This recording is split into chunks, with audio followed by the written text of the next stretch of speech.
So the purpose of why we are getting together and having a discussion and having it videoed and recorded is because we have to recognise that something's gone wrong in the business over the last few weeks, couple of months, and we kind of want to make that public as kind of framed, I suppose, as an apology to anyone that suffered using our services. So everybody's got a good service in terms of the end result and great looking brake calipers, good looking wheels, but they've waited a long time for them, or they've gone through a frustrating period of no communication, ringing us, we're not able to answer the phone.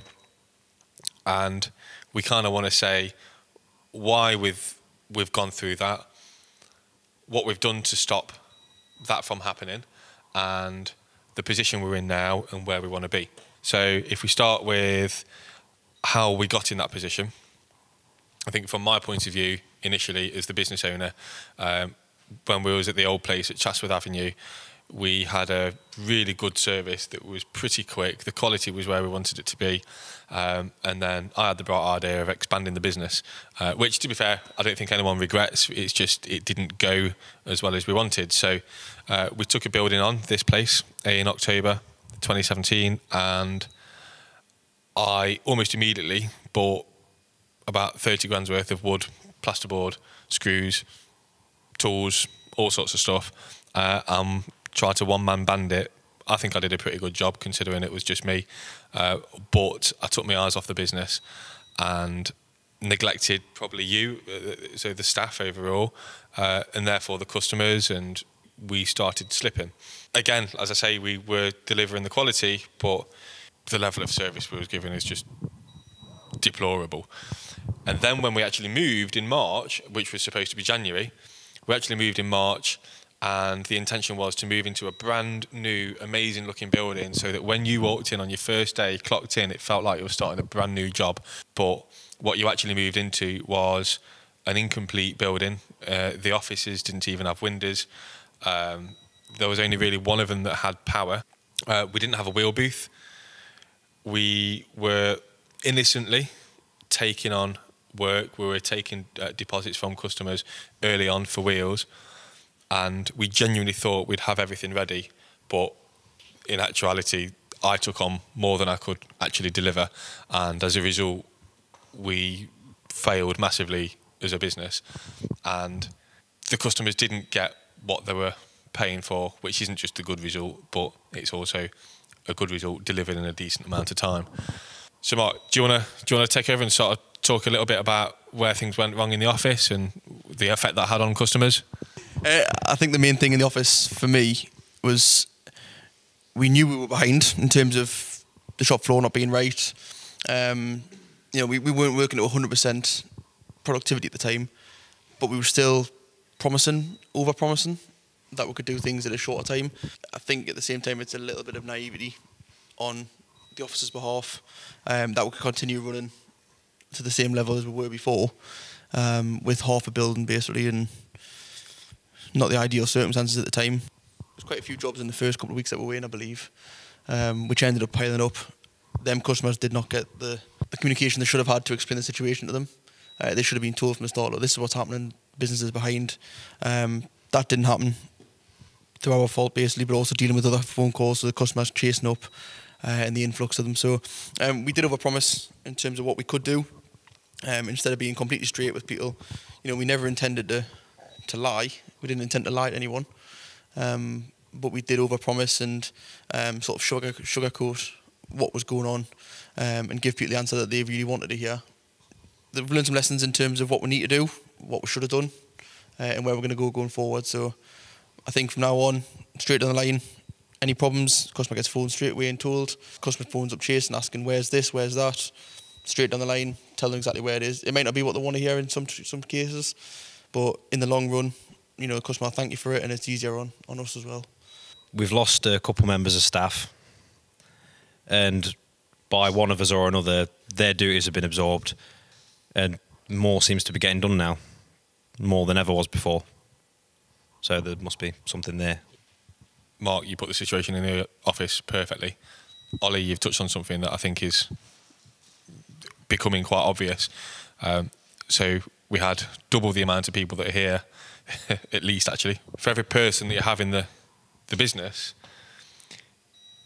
you're just another person to talk to communicate with, to deliver messages through, to filter information through. And that's caused a lot of delays, I think. But yeah, the people that we've got now, the amount of work that we're getting through between us all is exactly the same as it was before, when we were having the amount of jobs that we were having turn up and reduce the volume in the workshop as well. So yeah, I think we've made a big improvement, and the amount of staff that we had was kind of a bit unnecessary in the end. Charlie? I can just reiterate what everybody else is saying, and for what I can see, if you're realistic with the customers at the beginning of the quote, you must graduate your jobs on a timescale basis. You know, so you may advertise a 3-day turnaround on a bog standard job, but when you get another one that's not bog standard, you must tell the customer, in your case, although we advertise 3 days, in your case it's 6 days or a week, 2 weeks, so that they've got their expectation. But I think the basic blocks are all there. You just got to arrange it a little bit better. Organisation. Yeah, and then that's the key. Organisation, and be realistic with yourselves. So yeah, when I first started, there was more people and it was like more rushed. But now I'm like the only one who does R&R, so it's more relaxed, more time, and a bit more organised. No, it was like when customers ring up and then obviously Joy the Shaw, telling them what I want to say. And then obviously he's coming out, we need this doing, we need that doing, as well as I'm going by Workflow Max. So I'll get my job at the top. He's coming out, stressing out, I need this, I need this, I need this. Puts pressure on me, puts bar quality in jeopardy and all. But no, it's like I say, knock-on effect. You have to get it right first time, at the first stage. When it comes to the last stage, which is, well, not the very last stage, but paint is at the back end of it, a lot of pressure in painting and all, there is, as well as the other jobs. And when I'm given something like 3 hours to get painted, the quality is going to be end of it. It's going to be as well as having like 2 days to do it. So communication errors, stuff like that. Bottom line is not working as a team. So in summary, Mark, your points, and Tony, your points kind of go hand in hand. So Mark has got a customer on the phone and he might not even be late, but because we've been so busy, he might just be saying, where are my calipers, where are my calipers? And already you're on a back foot because generally we've been performing poorly. You're just going to say, oh, okay, we can get them out by the end of the week, and they've not even been shot blasted, maybe even. So then Mark's made a commitment. It goes to Tony. Tony, we've got to get these out today. And you planned your day. You've got 10 jobs to do. You knew what you were going to do. 3 jobs, 1 job. And then suddenly you're changing your plan because Mark felt obliged to tell the customer what he wanted to hear, and because he was under pressure. And then because you're then under pressure, you can possibly make, or probably make, fails in QC. They'll be on the phone tomorrow. We had some software called Workflow Max, and it was great for the amount of jobs that we had in at the time, but it broke at well before 150 jobs, and we had like 150 jobs in the workshop, and we weren't able to track things properly. So we had 150 people with cars off the road all over the country and around the world, all phoning up every day, every other day. Some unhappy customers can be on the phone for an hour, hour and a half, can't they? Whereas normally a customer that's just looking for an update can be on the phone for a minute or 2 or 5 minutes at the most.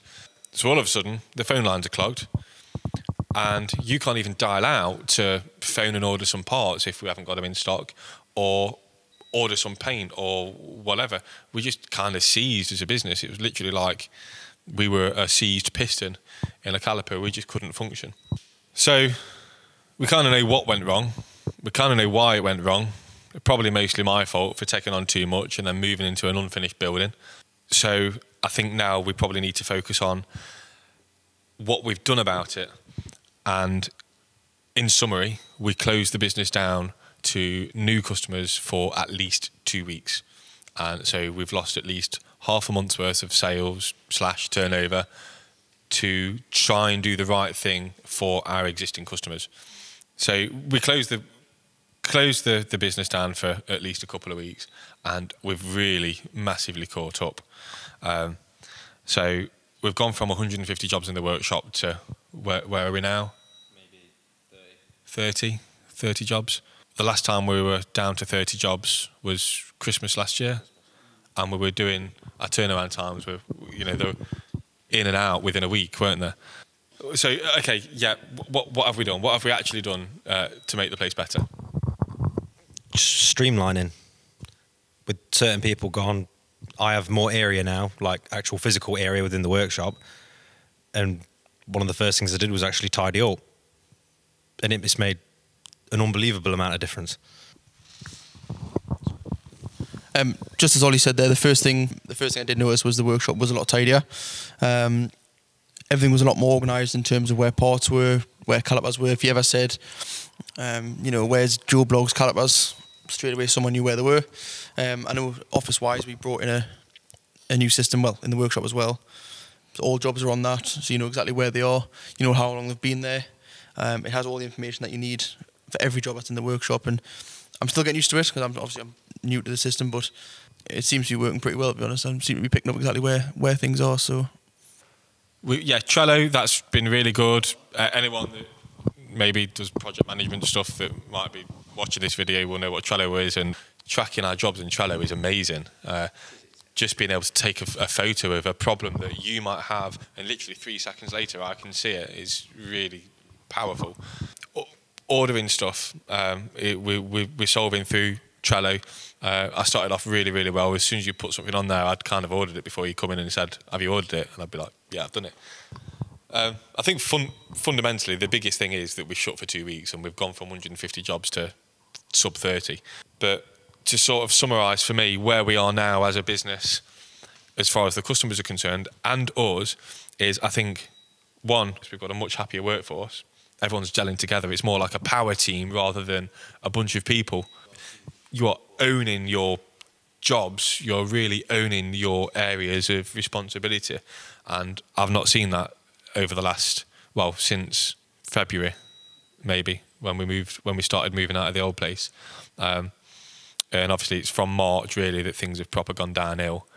So yeah, people are really owning their jobs, and I think that makes it more enjoyable for the people doing it, owning your jobs, and that seems to be the thing in engineering these days. I think we can sum the whole thing up by saying at least the very fact we're sitting here discussing it means that we've analysed and we know what's the matter. Like I say, it's like an alcoholic eventually going to the meeting and saying, my name's so-and-so and I'm an alcoholic. We've identified that things are wrong, and now you've actually admitted that there's something's not the way they should be and could be better. That's the first step. Yeah. And we've actually took action. We took a lot of action as well. Yeah, we're in rehab. Where we are now from the customer's point of view is a job's going to land. This is the intention. You should get a call that day. It should be assessed that day. Assessed to customers means basically we've stripped the caliper, we've pulled everything apart, degreased it, cleaned it, to make sure that we can do what we said that we were going to do, and then we give you a call, tell you what's what. That should all happen within a day, and then later on that day it should hopefully be shot blasted. Probably not the same day, but maybe the day after it's painted.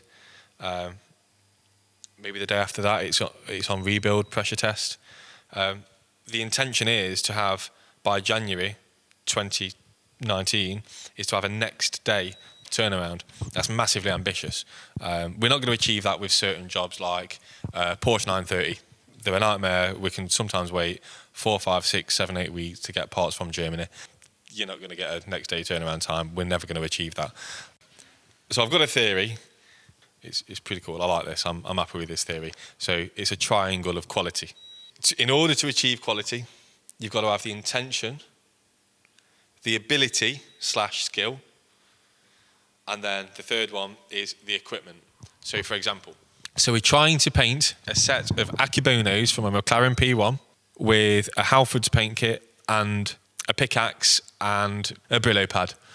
So you've got the intention, you've got the ability because you're an incredible painter, but your equipment's let you down. You're not going to do it. You're not going to do a very good job.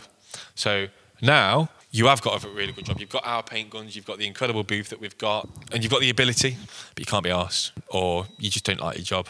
You're probably not going to do a very good job. You probably do an okay job, and it might get out the door, but it's not going to be brilliant. Now, you're trying to paint those brake calipers. You've never done it before, but you've got our booth. You've got the intention. You really, really want to do an amazing job on these McLaren P1 brake calipers, but you're not. You're going to get runs. You're going to get dry spots. You're not going to do a good job. So you need the intention, the ability, and the equipment. We've got the equipment. You know we've got the equipment. We've spent £500,000 on the most expensive CNC that's ever been made for diamond cutting wheels. We're going to be able to do a lot more than just diamond cut wheels. We have the most advanced, the most expensive wheel balancer on the planet, the Hunter Road Force Elite with road force matching. We've got probably the second best tire machine on the planet. But then even in addition to that, I wanted to make sure that the air delivery is ultra clean. So the air that comes out of your gun is completely dry. There's no moisture in it at all whatsoever. It's ultra clean. So that's going to impact the quality that you have, that you're able to deliver on painting a set of calipers. We've got the equipment. We know we've got the equipment. We know we've got the experience and the skill. We just need to make sure that we've got the intention every single day. Because sometimes, one of you, including me, sometimes I'm going to turn up and not necessarily have the intention every single day. We've got everything else, but I think we're a pretty good team now. I think we all support each other and help each other, and we want to drive this business forward. And the only way we're going to do that is if we constantly deliver value to customers. And we've got the ability, we've got the equipment, and we've got the intention. So there's no reason why we're not going to wow people moving forward. So early January, I want to be doing a next day turnaround for people. And in no way does that mean that you're going to paint them faster, you're going to pull them apart faster, you're going to have a quick conversation and put the phone down on them. We're not rushing anything. It's the waiting time between processes. On the whole, we probably spend 6 to 8 hours, maybe 12 hours in some cases, on a single job. And yet the job can be in the building for, in some cases, 3 or 4 months. In those cases, obviously, we're waiting for crazy parts that are just one-offs and don't exist. But on the whole, the only thing that's going to stop us from having a next day turnaround time is us, is the intention. So everything else is there. So the long and short is, our customers haven't had a fantastic experience lately. They've got the end product that they wanted. Hopefully, we've not had any complaints about that. The experience hasn't been fantastic. We know why. We've dealt with the issues, and we are well on course, even right now, this minute, to be delivering amazing service to our customers. The service that we intended to give in the first place, and you deserve. And especially in 2019, early next year, we're going to smash it. Yeah, I think we're going to do pretty well. We're sorry. We're sorry. Sorry. Yeah.